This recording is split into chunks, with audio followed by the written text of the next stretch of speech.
ভগ্ন অবস্থায় যদি জীবনরেখা থাকে কী ফল দেয়? দেখতে পাচ্ছেন জীবনরেখা, এটাও জীবনরেখা। তবে এরকম রেখা যাদের হাতে থাকে ভগ্ন অবস্থায়, তাদের কিন্তু প্রতারিত হতে হবেই। মানে তারা যতই ভালো হোক, বিশ্বাসী হোক বা আপন মানুষ মনে করুক, তাদেরকে কিন্তু প্রতারিত হতে হয়। ইভেন কি নিজের পিতামাতার থেকেও প্রতারিত হতে পারে বা খুব কাছের ব্যক্তি, সম্পর্ক মানে স্বামী বা স্ত্রী, তাদের থেকেও প্রতারিত হতে হয়।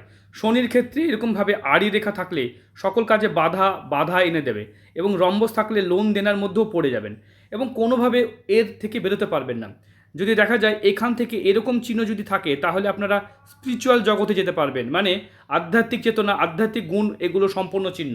সঙ্গে যদি এরকম চিহ্ন থাকে তাহলে কিন্তু এটাকে সম্পূর্ণ চিহ্ন বলে ধরা হয়। মানে এরকম মানুষরা আধ্যাত্মিকভাবে বিরাট নাম কামাতে পারে। তাই হাতে প্রত্যেকটা রেখা তার আলাদা আলাদা ফল দিয়ে থাকে। যারা নিজের হাত বিচার বিশ্লেষণ করতে চাইছেন, স্ক্রিনে যে নাম্বার দেখতে পাচ্ছেন এই নাম্বারে যোগাযোগ করবেন।